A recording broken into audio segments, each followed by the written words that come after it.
There are stories that no one wants to tell, because each time they're spoken aloud it feels like something stirs, something that should have stayed buried.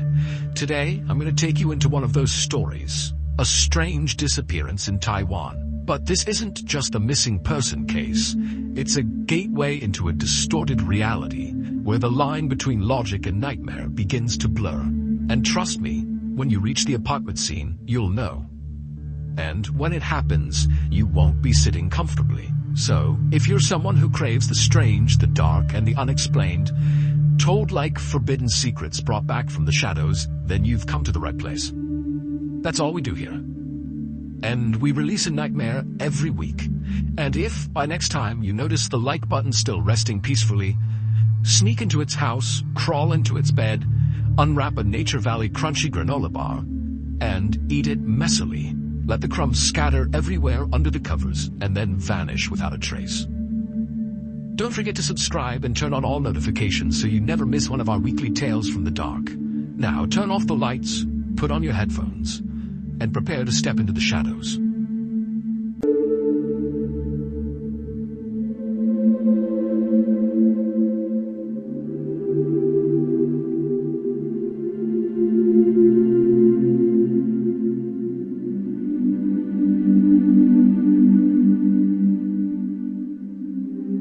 On the morning of February 4th, 1991, a taxicab driver named Wang was chatting with the taxi dispatcher at headquarters when suddenly, for no clear reason, the dispatcher stopped talking to Wang and just began staring intently at something behind Wang. And so Wang noticed this, and right away he turned around to see what it was he was looking at. But all Wang could see was just a window that looked out to this huge fenced-in parking lot that was full of taxicabs and their drivers. This is where they would go to wait for fares. And where the taxi headquarters were located was right near the airport in a very busy city called Kaohsiung City in Taiwan, and so taxicabs in this area were really in high demand. And so as Wang looked out at the very busy parking lot full of drivers talking to potential customers, to Wang, nothing seemed out of the ordinary. It was just a typical busy day. But when Wang kind of looked at the dispatcher like, I don't really see what you see, the dispatcher just raised his finger and kind of pointed in the direction that he was staring. And so Wang turned around again, and this time, when he looked in the direction the dispatcher was pointing, he could see immediately why the dispatcher was reacting the way he was. Because the dispatcher was pointing at one of their colleagues, so another taxi driver, whose name was Leo Shui Chum. And as Wang looked out at him, he saw Leo was sprinting across this very busy parking lot full of all these cabs and drivers and customers, and Leo was clutching this big golden statue of Buddha in his arms as he ran. And so Wang and the dispatcher watched Leo, and what he did is he kept running all the way across the lot until he got to his taxi cab, at which point he practically dove inside of it. He slammed the door, locked every door, and then began looking around frantically like he was expecting someone to show up who had been like chasing him or something. But there was nobody around his car, and Wang and the dispatcher kind of scanned the parking lot, and they didn't see anybody who seemed remotely interested in Leo. And so Wang and the dispatcher continued to watch Leo from the window, and they saw, eventually, Leo stopped kind of scanning around for other people, and at that point he took that golden statue of Buddha, and he placed it up on the dash of his cab. And this was not the first Buddha statue that he had put up there. From Wang and the dispatcher's perspective, it looked like he had at least 2 or 3 that were right up there alongside this new one. And then after Leo placed this new golden statue, he sort of sat back in his chair, and from Wang and the dispatcher's perspective, it sort of looked like he had closed his eyes and was praying or mumbling something, but, whatever he was doing, it just seemed kind of odd. And so eventually, Wang and the dispatcher stopped watching Leo, who still just continued to sit back in his chair and, mumble or pray or something, and then Wang and the dispatcher looked at each other, and they exchanged very concerned looks, because they both knew, Leo was kind of a weird guy, but from his behavior today, it just seemed like, something must be wrong with Leo. There has to be some issue. So, for context, Leo was this 35-year-old guy who lived alone, and he had this reputation of being very antisocial and kind of just rude, like he had terrible manners. But recently, Wang and the dispatcher and other taxi drivers who worked at this company had noticed that Leo's behavior had gone from being kind of awkward and antisocial to to being kind of menacing, like not even including the weird behavior he was exhibiting now. Just like in his day-to-day interactions with people, he was just really aggressive. Like, he always would tell his colleagues at the taxi company how much he hated stray cats and dogs. And a lot of people found these stray cats and dogs in their neighborhood, in the city, to be a bit of a nuisance. They'd rummage through trash and make noise or whatever. But nobody really paid them much attention. They were just stray animals trying to survive. Like, it wasn't a big deal. But for Leo, he obsessed over hating the stray cats and dogs and how much he wanted them to get out of his neighborhood. And somewhat recently, he had come to work and told his colleagues that he had gone out and gotten a crossbow, and at night he'd begun shooting at the stray cats and dogs, which totally horrified his colleagues. And now Leo had this weird thing going on with his Buddha statues that he was putting inside of his cab. And also, in addition to those statues, he had begun putting on the windows inside of his cab these things called fulus, which are these little strips of yellow parchment paper that basically ward off evil spirits. And so Leo had basically transformed the interior of his cab into this sort of weird shrine or temple. And in fact, Leo had put up so many of these fulus on the inside of the windows, and again all those statues that sat on the dash, that when he drove, he could barely see because his view was totally obstructed. But despite everybody at the company seeing this totally weird behavior playing out with Leo, nobody went up to him and said, "Hey, what are you doing with these statues and pieces of paper? What's going on here?" Because nobody wanted to interact with him. He seemed like kind of a menace, and so people just kind of let him do his thing. But now, as Wang and the dispatcher are watching Leo, run across the lot and act totally psychotic, they looked at each other and they were like, maybe we should do something. And so Wang volunteered to call the police, and as Wang turned to go walk out and make the call, he saw Leo peeling out of the parking lot, nearly smashing into cars and people, just driving like a total maniac. And so Leo really felt like, okay, yeah, this really is the time to step in. Someone's gonna get hurt here. The following day, Wang would contact his friend in the police department, and he would explain what was going on with Leo. And to Wang's surprise, his friend told him that actually the police were well aware of Leo. And that was because not all that long ago, Leo was actually a suspect in a murder case. So about 10 months earlier, in April of 1990, a 23-year-old woman from Japan named Mariko Iguchi had visited Taiwan on vacation, and during this vacation she had gone missing. Now, at the time, the Taiwanese economy really relied heavily on Japanese tourism, and so Taiwan really aggressively marketed to Japan to, come visit, come on vacation here. And so it was pretty common for Japanese college students to visit Taiwan on vacation to celebrate things like a graduation or a birthday party, and so that's what Mariko was doing. She was here celebrating, and she was traveling alone. Also, one sort of quirky thing about Taiwanese culture at the time was it was pretty common for taxicab drivers to open up their own personal homes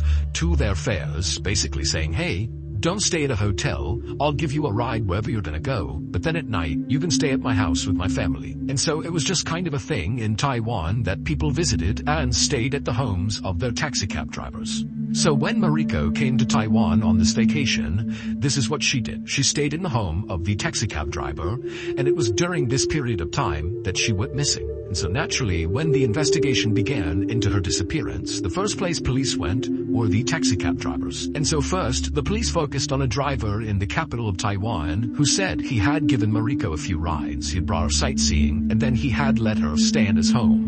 But he said, after that she left and he didn't see her again. He had no idea what happened to her. And the police would actually discover that after Mariko left that particular driver's house, she would send a postcard to her family that was dated after she had left. And so basically this ruled out the first driver as a suspect. And so for a little while, this case went cold because the police couldn't find any other taxicab drivers that had given Mariko a ride. But then, a few months later, the police offered a reward for information about what happened to Mariko, and it was then that police got a tip that Mariko had been seen speaking to Leo at the train station before she disappeared. But when police spoke to Leo, he immediately said, yes, I did give Mariko a ride, but that was it. She didn't stay at my house. It was just this one ride from the train station into town, and after she got out, I have no idea what happened to her.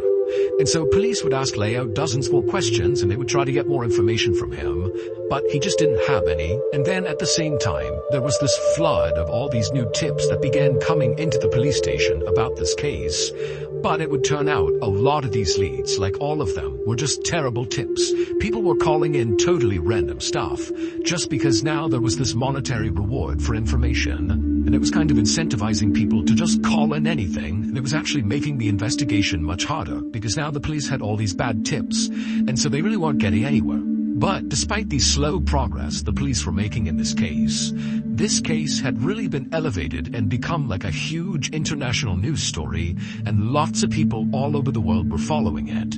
And during this time, when all these people are tuned in to this case, really weird things began happening surrounding this case. People in the city began receiving all these strange phone calls from this kind of frantic woman speaking Japanese. And in Taiwan, people predominantly speak Taiwanese and Mandarin, not Japanese. So this is a weird phone call to be getting in Taiwan. And also at this time, you need to remember that Mariko's disappearance was kind of all over the news. And so to get these weird calls from a woman speaking Japanese who sounds totally frantic, it made people in the city believe that it was Mariko placing these strange phone calls. But these calls, they didn't make any sense. It was just a woman kind of yelling in Japanese, and then she would just abruptly hang up. And also there were all these reports of people claiming to have seen Mariko or heard Mariko just in the city walking around. None of it was substantiated, but there was just kind of this eerie quality to the case. And so when Wang called his friend at the police department to report Leo for his totally weird behavior, this was at a time when the Mariko missing person case was still totally front of mind in Taiwan and around the world, and also the police were still actively investigating this case, and frankly Leo had not been ruled out as a suspect in this case. He was not considered a primary suspect by any means, but he wasn't ruled out yet, and so the police are hearing that Leo's acting really funny, and it made them think, hey, maybe we should reinvestigate this guy and see if he really is connected to the Mariko missing person case. And so ultimately, after Wang hung up, his friend in the police department got in touch with the lead detective on the Mariko case and told him about what was going on with Leo. And this lead detective, whose name was Lin Xiaoji, decided he would just put Leo under surveillance to see what he was doing.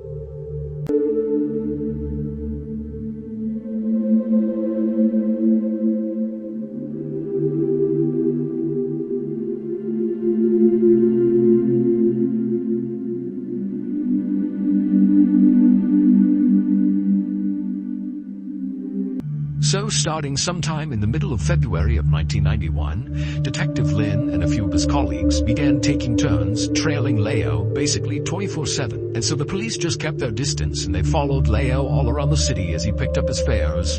And, the police never got out to talk to any of the fares, to get insights into whatever Leo might have been saying inside the cab. They just kind of watched from a distance and just wanted to see if there was any obvious red flags. Detective Lin figured, if Leo was somehow involved in whatever happened to Mariko, let's say she was killed, and let's say Leo was responsible for killing her, maybe if they followed Leo long enough, he might drive to an area that was kind of connected to her murder, maybe her gravesite or the place where he killed her or something.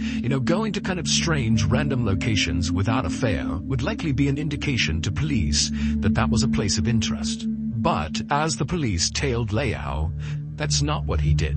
Leo basically never ever left his cab. Leo basically just picked up a passenger, drove them where they needed to go, and then repeated over and over and over again all day long. And then at the end of the night, instead of going home to his apartment that police knew he had, he would just sleep inside of his cab, just like in parking lots and stuff. And the only times he would go into his apartment appeared to be just so he could go to the bathroom or maybe shower or something, because they would see him through the window. But whenever Leo went into his apartment, he went through the same totally weird ritual every time.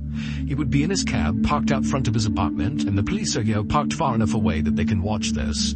And Leo, at some point, would begin kind of frantically looking all around him, as if he was looking for somebody who was trying to hurt him or who was spying on him or something. And then after kind of making sure the coast was clear, Leo would open up his door and sprint, like absolutely as fast as he could, into his apartment building. And he'd only be in there for like a couple of minutes before he'd come bombing back out and practically die drive into his cab, and he would shut all the doors, lock all the doors, and then, he'd clutch his golden statues, and he'd rub his fulus that were taped all over the inside of his cab, and he'd continue frantically looking around, to make sure nobody was there to hurt him or something. And then after a little while, he'd kind of calm down, he'd put his statue back on the dash, he'd kind of make sure his fulus were all in place, and then he would drive away. So, of course, Liao's behavior, from the police's perspective, was totally bizarre, but in Detective Lin's mind, it didn't really seem like the behavior of a murderer. It seemed more like the behavior of someone who had lost their mind. Finally, on March 4th, 1991, Detective Lin decided that he just needed to speak to Liao, which required, basically ambushing Liao. So Detective Lin coordinated with his officers who were out surveilling Liao, and he had them tell him when Liao was at his apartment, going in to use the bathroom. And when they called in to Detective Lin that, hey, he just got to his apartment, he's about to run inside, Detective Lin and some other officers raced to the apartment, and they were all ready outside for whenever Liao came running back out to dive back into his cab. They were going to intercept him. And now Detective Lin and his colleagues didn't really know how Liao was going to react to having all these police standing there ready to grab him. I mean, was this guy going to be hostile? Was he going to be aggressive? Was he going to be scared, sad? They had no idea. It just seemed like Liao was totally unstable, so they all kind of had to be ready for whatever reaction he was going to have. However, the way Liao ultimately reacted to this was not the way any of the officers suspected. When Liao came bombing out of his apartment after a very short bathroom break, he began charging down the stairs towards his cab, and then seemed to kind of realize there were all these detectives and police officers all standing in front of him, literally getting ready to grab him. And Liao just collapsed to his knees and began sobbing and thanking them over and over and over again. Now, Detective Lin had no idea what this was. He didn't really understand what Liao was thanking them for. But he didn't waste any time trying to figure out what was going on. Instead, Detective Lin just went up to Liao and said, hey, we need to speak to you at the station. Will you come with us? And Liao was like, of course I will, of course I will. And so Detective Lin drove Liao to the police station, and when they got there, Liao was saying things like, oh, I wish I could just stay at the police station with you all. Like, this is where I'm safe. I want to stay here. Now, Lin didn't really respond to this. He just kind of said, okay, yeah. And then they went inside together to head towards the interview room. And as they're walking there, Liao was saying over and over again to Detective Lin and any of the officers he passes by, thank you so much, you're my savior, thank you. Now, the police had no idea why Liao was treating them like his saviors, because to them, they're like, dude, we just ambushed you and brought you to the police station to question you about potentially being involved in a murder, so I don't know how we saved you. But it would turn out Liao had a really compelling reason to believe they really had just saved him, because it would turn out Liao had this absolutely terrifying thing happening inside of his apartment. Just several minutes earlier, when Liao had run into his apartment, so right before he charged back outside and police grabbed him and took him to the station, when he was still inside of his apartment, he stepped inside and the apartment was totally dark. All the lights are off, all the shades are drawn, and immediately Liao felt his heart starting to race, and he looked around his apartment and it was totally silent. But then he heard it. He could hear on the far side of his apartment, in a room that he couldn't quite see into, the sound of breathing. But Liao lives alone. There shouldn't be anybody here. He has no pets, there's nobody here. But he hears breathing in another room. But Liao knew there was nothing he could do. The only thing he could do was just try to get in there, go to the bathroom, and get out as quickly as possible. And so very slowly, Liao began kind of tiptoeing across the living room floor, kind of making sure to stay out of eyesight of the doorway that led into the room where the breathing was coming from. And as soon as he kind of got past an area where he could be seen from the doorway, he ran the rest of the way down the hallway. He cut into the bathroom and shut the door and locked it. And then, as quickly as he could, he did his business. He used a washcloth to clean himself because he didn't have time to take a shower because of what was going on inside of his apartment. And then once he was all done, he took a deep breath and then he opened up the door. And this time, the apartment was absolutely silent. There was no more breathing. And so Liao, thinking he had this opportunity to get out of here without being caught by this thing inside of his apartment, he turned and just started running towards the door. And as soon as he did, he began to hear a voice, a hoarse female voice, screaming at him from the other side of his apartment, screeching, why? And as Leo is just about to get to the door, he turns and he sees Mariko, the missing woman, running with her hair all knotted and matted hanging over her face, sprinting towards him from that back room. And Leo, he only managed to barely get out of his apartment and shut it and lock it before she ran into the door, and then it went silent again.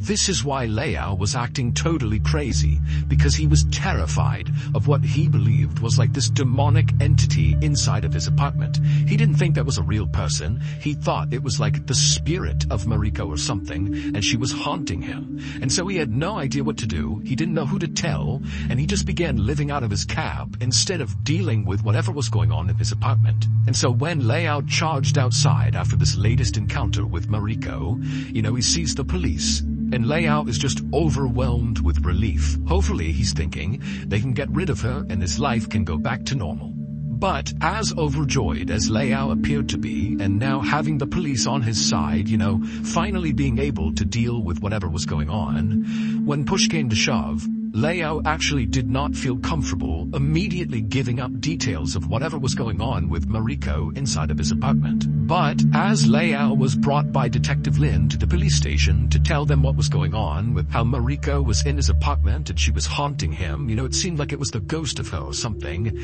As Leo was having that conversation, other police officers were sent to Leo's apartment to go see if maybe Mariko really was in his apartment. Maybe that's where she had been this whole time. Maybe she broke into this guy's apartment and was just squatting there and harassing him, and that was the mystery. That's where she's been. But when police went into Leo's apartment, there was no sign whatsoever that anybody else besides Leo was living in that apartment. There was no sign of a break-in. There was nothing. It was just Leo's apartment. And so this made police really suspicious of Leo because his story was so outrageous. And also he's talking about a person who's actively missing, Mariko. And so the police really pressured Leo to, come forward, give us more information. Why did you say this is Mariko in your apartment? Because there's nobody in your apartment, Tell us what's going on here. And so finally, after 4 days of intense questioning of Leo did finally admit to police that there was more to the story. It would turn out Leo really did pick Mariko up at the train station when she arrived in Taiwan for her vacation, so he did give her a ride just like he said he had. But Leo had lied about what happened after that. It would turn out after giving her this ride, Leo stayed with Mariko and they went sightseeing together, and then Leo invited Mariko to stay with him at his apartment, which again was customary in Taiwan. And so Mariko said yes, and she went to his apartment in the evening, and while they were there, Leo did proposition Mariko, and she rejected him. And at first, Leo just let it go. But then after Mariko fell asleep that night, he got his crossbow that he used to shoot dogs and cats, and he went into her room and he shot her 4 times with the crossbow and then cut her head off. Leo would bury her body the following night. But that same night was the first time Leo began hearing the breathing. In his apartment, he couldn't quite place it. And then, not long after that, the head of Mariko, the severed head, would chase him all around his apartment screaming, why at him. And so basically Mariko's severed head began haunting Leo incessantly, to the point where he moved into his taxicab and put up all those fulu papers to protect him from evil spirits, and also put up all those statues of Buddha for the same reason. He was living in his cab to protect himself from what he believed was this evil spirit. And so when people saw Leo in his cab kind of sitting back and muttering to himself, that was him praying that he would live through whatever was going on with this head. Leo would tell police where he buried Mariko's body, and he would tell police he buried her entire body in one location, including her head. But when police dug her up, it was only her lower half. Her head was missing. Leo was convicted of murder, and to this day he is still in prison. Many people in Taiwan believe that, this case was ultimately solved because of Mariko's spirit, that she played a big role. Her head haunting Leo is what drove him crazy, to the point where he admitted to police what he did. And then also, people in Taiwan think all those strange phone calls they were getting from that woman who was speaking Japanese and acting frantic and then hanging up, they say that was Mariko's spirit too, that was maybe one of her attempts just to keep people engaged with the story so that it wouldn't fade and become a cold case. And in fact, even some of the police, including Detective Lin, say they do believe Mariko's spirit played a role. And in fact, Detective Lin said at one point when he was inside of Liao's apartment, he was by himself and he felt someone push him on the back. And when he turned around, there was nobody there. And so he was convinced that Mariko's spirit was inhabiting that apartment.